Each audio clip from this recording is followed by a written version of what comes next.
सुस्वागतम. शुभप्रभात विद्यार्थ्यांनो. इयत्ता 5वी विषय मराठी घटक गद्य उपघटक 20वा गद्य घटक आहे माझं शाळेचं नक्की झालं. लेखक आहे विमल मोरे. तर पहा, या पाठामध्ये भटक्या जमातीतील लोकांच्या घरांविषयी थोडीशी माहिती दिलेली आहे.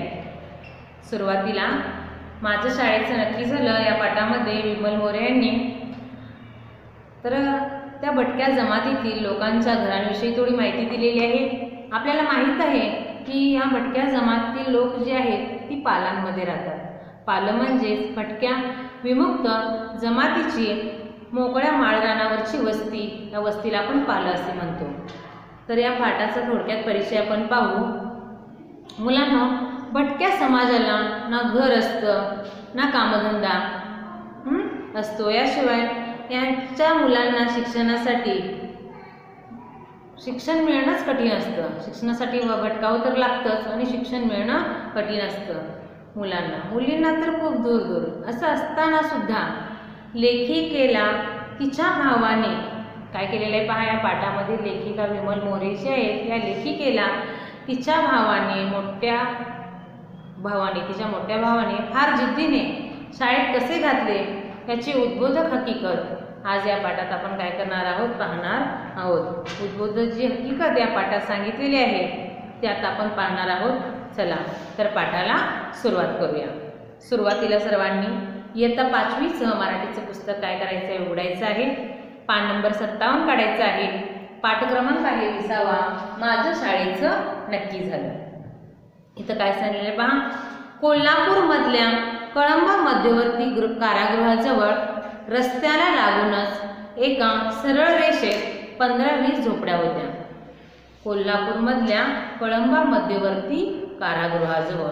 आता इथं कारागृह हे शब्द सगळ्यांनी विद्यार्थ्यांनी आपल्या वहीमध्ये लिहून घ्यायचा आहे. कारागृह म्हणजे तुरुंग. कारागृह म्हणजे काय? तुरुंग. तर कोल्हापूर मधल्या कळंबा मध्यवर्ती कारागृह. आता मध्यवर्ती कारागृह म्हणजे काय वहीमध्ये लिहून घ्यायचं आहे की प्रत्येक जिल्ह्यात असलेला सरकारी जो तुरुंग आहे त्याला आपण काय म्हणतो सेंट्रल जेल. या मध्यवर्ती तुरुंग कारागृह म्हणजे लक्षात आलं. मध्यवर्ती कारागृह म्हणजे प्रत्येक जिल्ह्यात असलेला सरकारी तुरुंग त्याला मध्यवर्ती कारागृह असे म्हणतात. तर कोल्हापूर मधल्या कळंबा मध्यवर्ती कारागृहाजवळ म्हणजे तुरुंगाजवळ रस्त्याला लागूनच एका सरळ रेषेत 15-20 झोपड्या होत्या. अशा किती झोपड्या होत्या पहा. छोट्या छोट्या अशा किती झोपड्या होत्या तर 15-20 झोपड्या होत्या. आता इथे मी एक झोपडी काढलेली आहे. अशा किती झोपड्या होत्या 15-20 झोपड्या होत्या. आणि त्या छोट्याशा झोपडीमध्ये लेखिका का म्हणते की आम्ही राहत होतो. त्यातल्याच एका झोपडीत आम्ही राहत होतो असे लेखिका म्हणते. मातीच्या कच्च्या विटांनी या ज्या झोपड्या होत्या त्या झोपड्याच्या ज्या भिंती होत्या त्या कशा होत्या मातीच्या कच्च्या विटांनी बांधलेल्या भिंती. आणि त्या भिंती पण कशा होत्या पहा पावसाचं पाणी मुरून पडण्याच्या भेतात होत्या. या भिंतींमध्ये त्या भिंती अशा कच्च्या विटाच्या बांधलेल्या भिंती होत्या. आणि या भिंतीमध्ये काय होतं की पावसाचं पाणी पाऊस जर पडलं तर पावसाचं पाणी काय होत होतं त्या कच्च्या विटा पटकन शोषून घेत होत्या. त्यामुळे ती भिंत पटकन पडण्याच्या बेतात होती. म्हणजे इतकी ती भिंत कशी होती अशी ओलसर होती. कच्च्या विटांनी असल्यामुळे ती पटकन काय करते त्या विटा पाणी शोषून घेतात. अशी त्या कच्च्या विटांची ती भिंत होती. आणि पाणी मुरणे शब्दार्थ जो आहे तो लिहून घ्यायचा आहे. वाक्यप्रचार आहे तो. पाणी मुरणे म्हणजे पाणी जमिनीत झिरपणे. पाणी मुरण्याचा अर्थ काय पाणी पटकन जमिनीत झिरपत होतं ते मातीच असल्यामुळं. फुटकी तुटकी कौलं वरती टाकली होती. ते तर फुटकी तुटकी जी पडलेली कौलं होती ती त्या झोपडींवरती टाकली होती. आतली जमीन तर सतत ओलसर असायची. आता तुम्ही राहतात ती घरं त्या घरातील जमीन पहा किती व्यवस्थित आहे. कारण की आपल्या तर सिमेंट कॉन्क्रीटची घरं आहेत सध्या बांधलेली. जी पूर्वीच्या काळी लेखिका जे तिथं ज्या झोपडीमध्ये राहत होती ती सगळी काय होती भिंती मातीची होती. आणि आतली जी जमीन होती ती जमीनमध्ये सुद्धा काय होती ओलसरच असायची. त्यामुळे त्या झोपडीत नेहमी कुबट वास यायचा. लेखिका काय म्हणते पहा त्या झोपडीमध्ये नेहमी कुबट वास यायचा. तर कुबट वास म्हणजे काय समजून घ्यायचा शब्दार्थ. कुबट वास म्हणजे कुजलेला वास. कुबट म्हणजेच काय, कुजलेला वास. तर पहा आपल्याही घरामध्ये कपडे धुते आणि जेव्हा ते कपडे वाळत नाहीत व्यवस्थित तेव्हा आपल्याला त्या कपड्यांचा वास येतो. तसे ओलसर जमीन असल्यामुळे त्या झोपड्यामध्ये सतत कुबट वास यायचा असं लेखिका म्हणते. उठून उभं राहिला तर वरची कवलं डोक्याला धाडकन लागायची. पहा ती झोपडी इतकी छोटीशी होती की तिथं उंच, माझ्यासारखी जर उंच व्यक्ती गेली तर तिथं काय व्हायची, ती उंच उभं राहून त्यानं कसलंच काम करता यायचं नाही, की डोक्याला ती काय व्हायची, ती कवलं धाडकन अशी लागायची. मोठ्या माणसांना उभं राहून कसलंच काम करता येत नव्हतं. लेखिका काय म्हणते पहा, त्या झोपड्यामध्ये मोठ्या माणसांना उभं राहून कसलंच काम करता येत नव्हतं. झोपडीत एका बाजूला 4-5 फाटक्या वाकळ्या पडलेल्या आणि त्या झोपडीमध्ये काय झालं होतं, किती फाटक्या वाकळ्या पडल्या होत्या, तर 4-5 फाटक्या वाकळ्या पडलेल्या होत्या. आता वाकळा कशाला म्हणायचं, तुम्ही तर आता सध्या चादर, ब्लँकेट असे सगळं वापरता, परंतु पूर्वीच्या काळी अंथरुणासाठी आणि पांघरुणासाठी गोधडी वापरलं जायचं. पूर्वीच्या काळी तुमच्या घरामध्ये जर आजी असेल तर ती काय करायची, छोटे छोटे कपडे घेऊन ती काय करायची, हातावरती ते जोडत बसायची आणि त्याच्यापासून गोधडी बनवायची. वाकळा याचा अर्थ करून घ्यायचा आहे, वाकळा म्हणजे गोधड्या. वाकळाचा अर्थ काय, गोधड्या. तर लेखिका म्हणते की याच गोधड्या आम्ही अंतरायला आणि पांघरायला वापरत असू. 7-8 जर्मनची ताटं, जर्मनची म्हणजे आपण त्याला तर ॲल्युमिनियम असे म्हणतो. आणखीन काय होतं बा, लेखीच्या झोपडीमध्ये 7-8 जर्मनची ताटं, जर्मनची म्हणजे ॲल्युमिनियमची ताटं. इतकंच नव्हे तर चिंध्यांची, फाटक्या कपड्यांची 2-3 गाठोडी होती त्या झोपडीमध्ये. पाण्यासाठी 2 जर्मनची पातेली. आता आपण पाणी साठवण्यासाठी सेंटेक्सचा वापर करतो, परंतु त्या काळी त्या झोपडीमध्ये त्यांनी पाणी साठवण्यासाठी जर्मनची 2 पातेली ठेवली होती, म्हणजे तिथं ॲल्युमिनियमची 2 पातेली होती. एक पत्र्याची घागर, तिथं काय होती, एक अशी पत्र्याची घागर होती. एक अशी पत्र्याची काय होती, इथं घागर होती आणि त्या पत्र्याच्या घागरीमध्ये काय केलं, त्यांनी पाणी साठवण्यासाठी ते वापरत होते. आणि अशोकदादाला नुकतीच मिळालेली पोलीस खात्याची काळी पत्र्याची पेटी. जसं तुम्ही आता हॉस्टेलवरती जे मुलं आलेले आहेत राहण्यासाठी आपल्या गुरुकुलमध्ये, त्यांच्याकडे आहेच पत्र्याची पेटी. तर एक पत्र्याची पेटी, ती अशोकदादांना नुकतीच काय केली, पोलीस खात्याची मिळालेली काळी पत्र्याची पेटी. लेखिका काय म्हणते पहा, एवढाच आमच्या घरातला एकूण संसार. संसार म्हणजे काय, तर संसार म्हणजे अर्थ घ्यायचा आहे घरातल्या वस्तू. संसार म्हणजेच काय, घरातल्या वस्तू. इतका सगळ्या घरात त्यांच्या त्या झोपडीमध्ये इतक्या वस्तू होत्या. इतकंच नव्हे तर शिवाय दारात काय होती, रांजण होती. आता रांजण कशाला म्हणतात, तर रांजण म्हणजे घ्यायचे मोठे मडके. रांजण कशाला म्हणतात, जी मातीची मोठी मडकी असायची पूर्वीच्या काळी.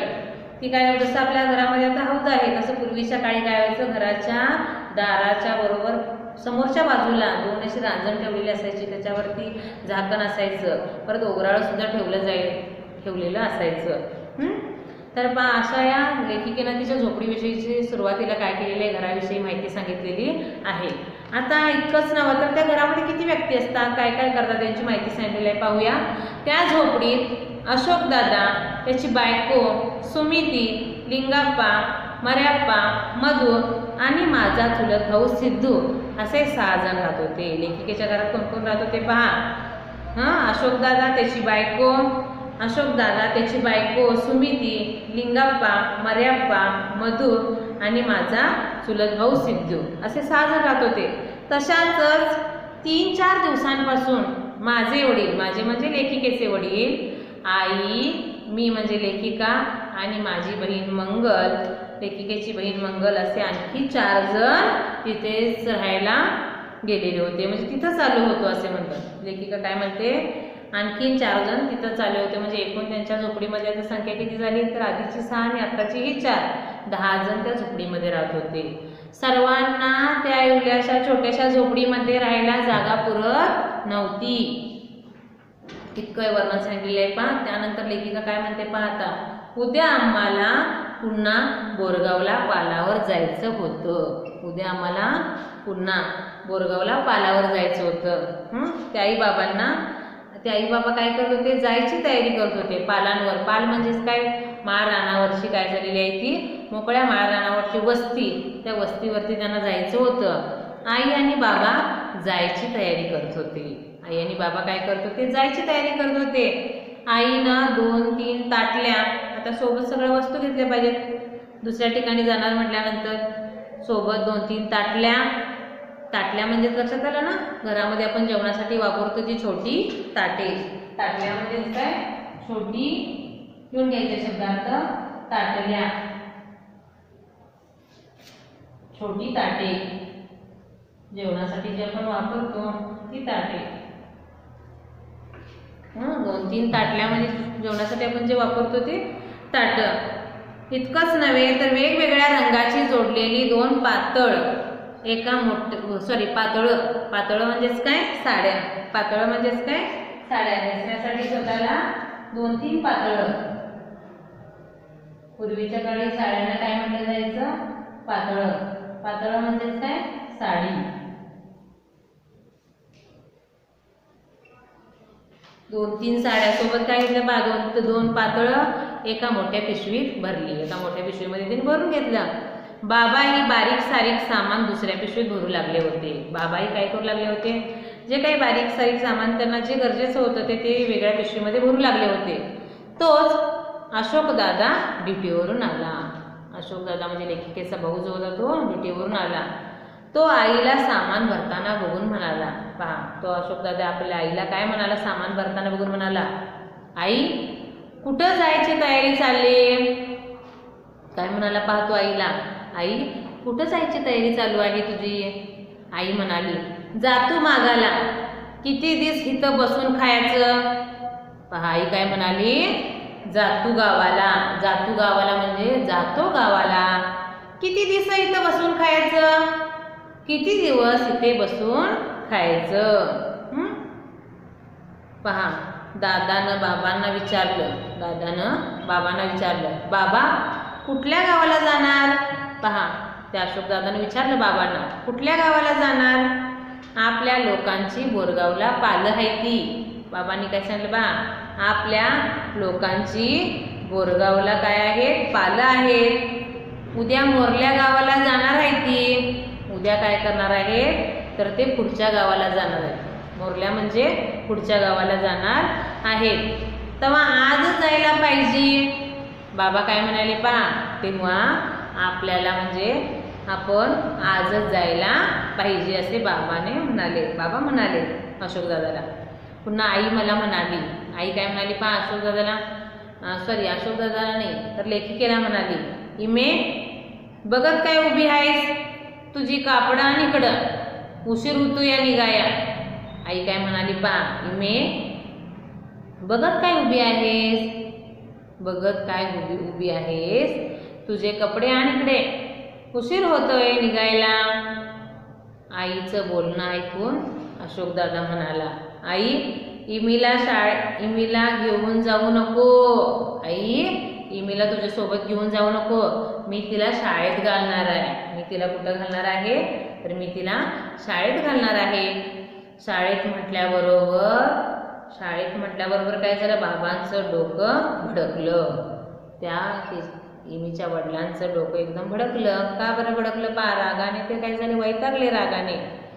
बाबा रागानच दादाला म्हणाले, तुझं डोसका बिस्का फिरलं का काय, पुरीला शाळेत घालतो म्हणतोस, लय शिकलास म्हणजे शेणा झालास वय.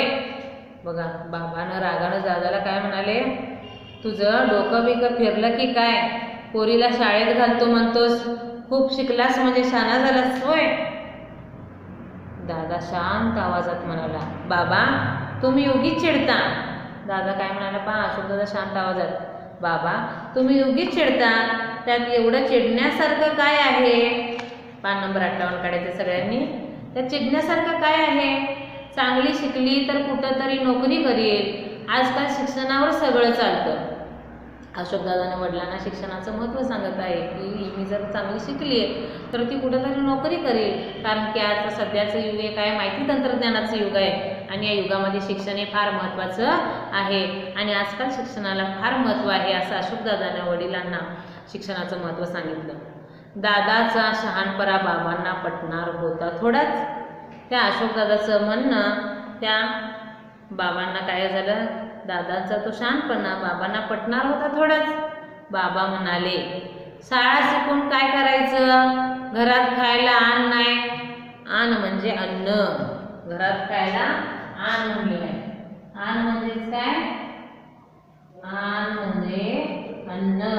घरात खायला नाहीये, काय नाही, घरात खायला अन्न नाहीये. घरात खायला अन्न नाही आणि हिच्या शाळेला पैक कुठलं आणायचं? त्या परीस लगीनच कुठं ठरतंय काय बघू.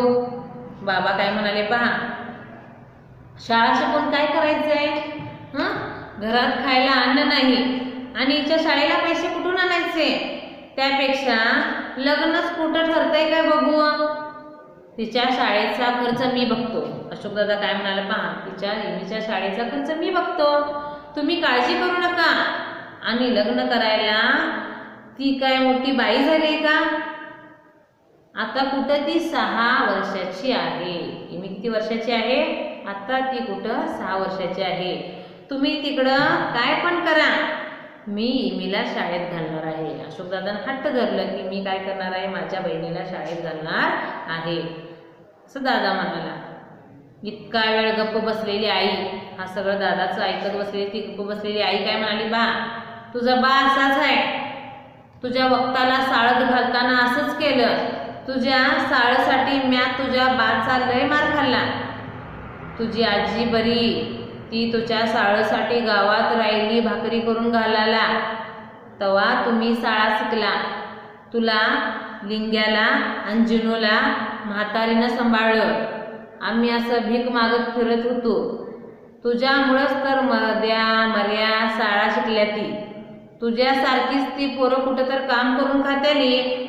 तू म्हणतोस तर इमीला ठेव तुझ्याजवळ, शिकली तर शिकल. त्याचा अर्थ तर पहा काय सांगितलेलं आहे मुलांनो, तिच्या शाळेचा खर्च मी बघतो असं अशोक दादानं म्हणाला. तुम्ही काही काळजी करू नका म्हणाला आई बाबांना. लग्न करायला ती काही मोठी बाई आहे काय? आता तर कुठं ती इमी जी आहे ती किती वर्षाची आहे? फक्त 6 वर्षाची आहे. तुम्ही तिकडं काय पण करा दोघेजण, परंतु मी माझ्या बहिणीला इमीला शाळेतच घालणार आहे.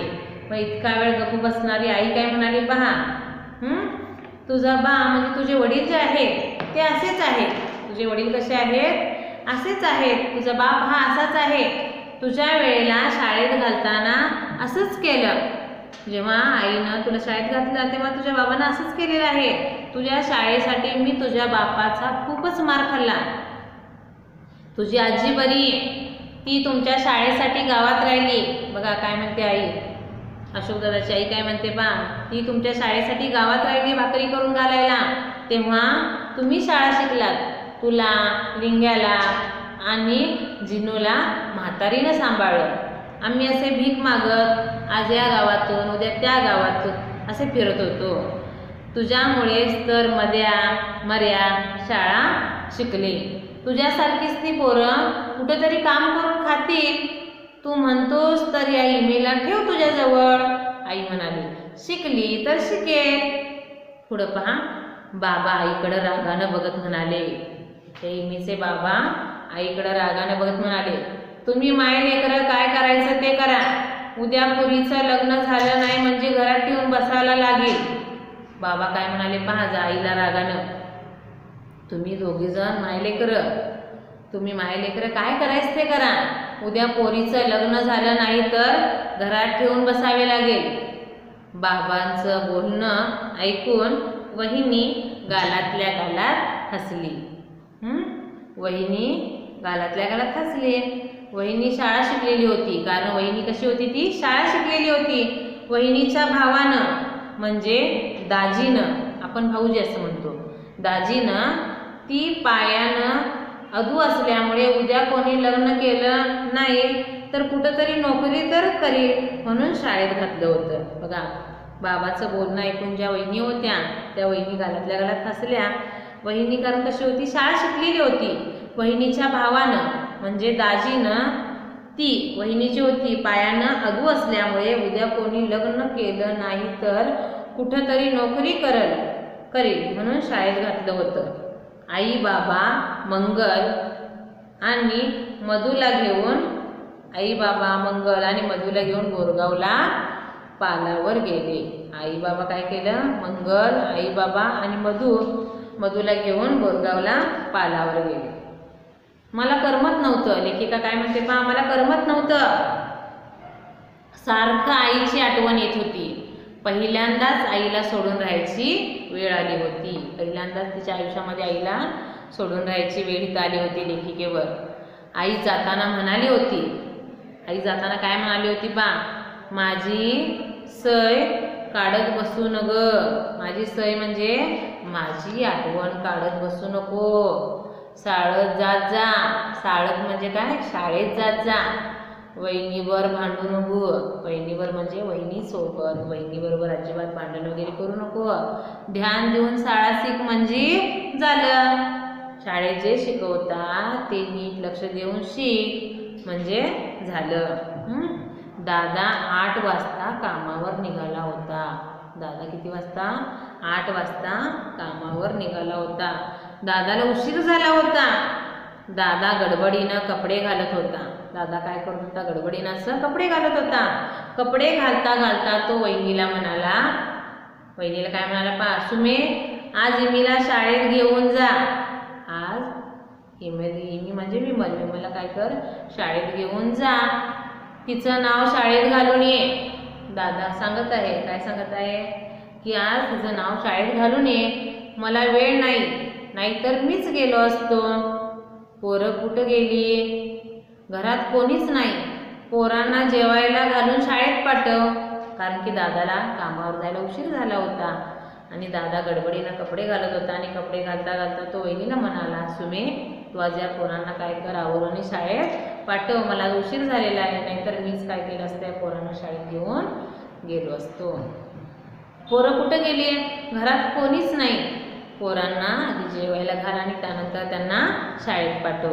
दादा काय झालं, कामावर गेला. वहिनीनं घरातली सर्व कामं भराभर आवरली. वहिनीनं काय केलं, घरातील सगळी कामं भराभर आवरून घेतली, आटोपून घेतली कामं. आमच्या घरापासून म्हणजे आमच्यामध्ये त्या दादाच्या लेखिकेच्या घरापासून जी शाळा होती ती फार जवळ होती. शाळा काय होती? फार जवळ म्हणजे थोड्या अंतरावर होती. 4-5 झोपड्या ओलांडल्या की दगडी बांधकाम केलेली एक मोठी शाळा होती. त्यावेळेस सिमेंट कॉन्क्रीटपेक्षा साध्या विटांपेक्षा दगडांच्या भिंती असायच्या. मग त्या दगडी बांधकामाची काय होती, मोठी शाळा होती. आणि तिथंच पहिलीचा वर्ग भरत होता. कितवीचा वर्ग भरत होता त्या काळी? तिथं पहिलीचा वर्ग भरत होता. शाळेशेजारीच मोठं वडाचं झाड होतं. शाळेच्या शेजारीच काय होतं? मोठं वडाचं झाड होतं. वहिनी आणि मी शाळेत आलो. बघा काय सांगते लेखिका, वहिनी आणि मी शाळेत आलो. वहिनीनं बाईंना नमस्कार केला. वहिनीने काय केलं? बाईंना नमस्कार केला. आणि वहिनींची बाईबरोबर आधीची ओळख होती. त्या वहिनींची जी होती त्या बाईंबरोबर आधीच त्याने ओळख होती. माझे भाऊही त्याच शाळेत शिकत होते. माझे भाऊ म्हणजे कोणाचे भाऊ? त्या वहिनीचे भाऊ वगैरे त्या शाळेत शिकत होते. फक्त त्यांचे वर्ग दुसरीकडे भरत होते. वहिनी म्हणाली हिचं नाव शाळेत घालायचं आहे. वहिनी त्या बाईंना म्हणाली की हिचं नाव शाळेत घालायचं आहे. बाईंनी माझ्याकडे निरखून बघितलं. इमीकडं त्या शाळेतल्या बाईंनी अतिशय निरखून म्हणजे लक्षपूर्वक लक्ष देऊन नीट पाहिलं, बारकाईनं पाहिलं आणि माझी माहिती विचारायला सुरुवात केली. त्या बाईंनी त्या इमीची माहिती विचारायला सुरुवात केली. मुलीचं पूर्ण नाव काय? त्या बाईंनी विचारलं. त्या मुलीचं पूर्ण नाव काय? त्या वहिनी म्हणाल्या विमल नामदेव भोसले. काय? विमल नामदेव भोसले. बाईंनी नोंदवहीमध्ये नोंदवही घेतली आणि त्या नोंदवहीत लिहून घेतले. नाव लिहून घेतलं विमल नामदेव भोसले. पुढं बाई म्हणाल्या हिची जन्मतारीख सांगा. जन्मतारीख कोणाला माहीत होती? कारण मी जन्मलेलं वर्ष मात्र वहिनीला माहीत होतं. तिनं जन्मतारीख सांगून टाकली. तिनं काय केलं? जन्मतारीख सांगून टाकली. बाईंनी सर्व माहिती लिहून घेतली. मग पहा बाईंनी माहिती लिहून घेतल्यानंतर काय झालं? नारळ आणला का? पुढं बघा पुढच्या दिवशी काय प्रश्न विचारला? नारळ आणला का? त्या तिथं प्रश्न विचारला त्यांना बाईंनी. बाईंनी वहिनीला विचारलं नारळ आणला का? वहिनी बाईंच्या तोंडाकडे बघू लागली.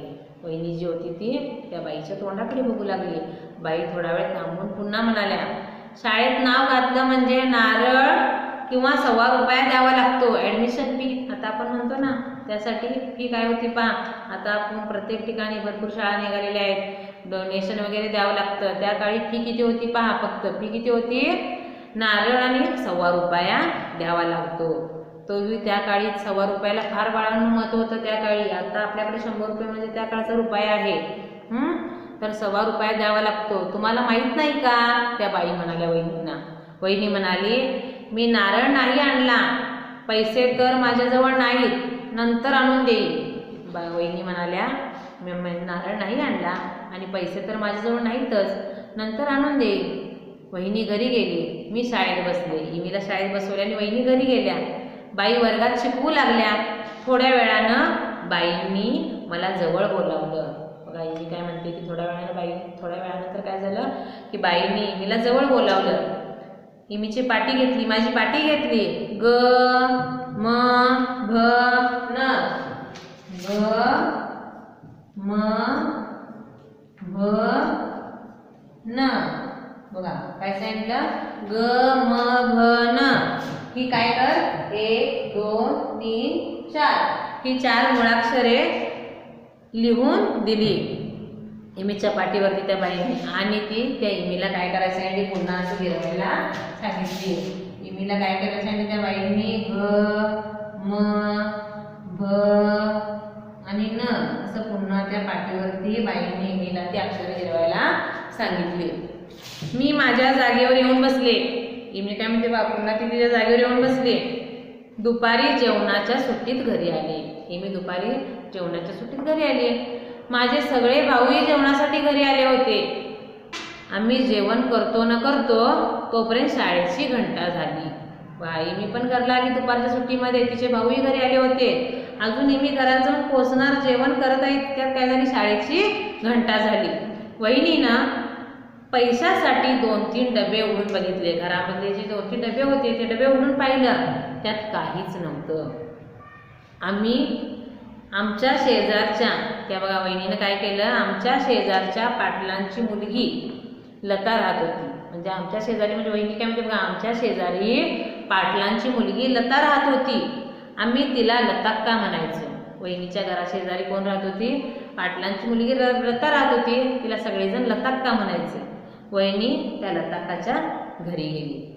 मी पण तिच्या मागोमाग गेले. बघा वहिनीच्या मागोमाग मी पण गेली. वहिनी लताक्काला म्हणाली, लताक्का तुमच्याजवळ ₹1.25 आहे का. बघा इमीच्या शाळेत द्यायचं आहे, इमीच्या शाळेमध्ये द्यायचं आहे, मी ते आल्यावर परत करीन. लताक्कानं घरात सगळी शोधाशोध केली. लताक्कानं काय केलं, घरातल्या सगळ्या लताक्कानं शोधाशोध केली आणि माझ्या हातावर म्हणजे वहिनीच्या हातावर ₹1.25 ठेवला. वहिनीच्या हातावर नाही, त्या इमीच्या हातावर तो ₹1.25 ठेवला. मी तो घेऊन शाळेत गेले. तो ₹1.25 घेऊन मी शाळेत गेले आणि माझं शाळेचं काय झालं, नक्की झालं. आणि माझ्या शाळेचं काय झालं, नक्की झालं. असं विमल मोरेने काय केलं इथं, माझं शाळेचं नक्की झालं या पाठामध्ये थोडक्यात म्हणजे काय सांगितलेलं आहे पाठाचा परिचयमध्ये की लेखिकेला तिच्या मोठ्या भावाने फार जिद्दीने शाळेत घातले आणि तिला काय झालं, तिच्या शाळेचं नक्की झालेलं आहे. धन्यवाद.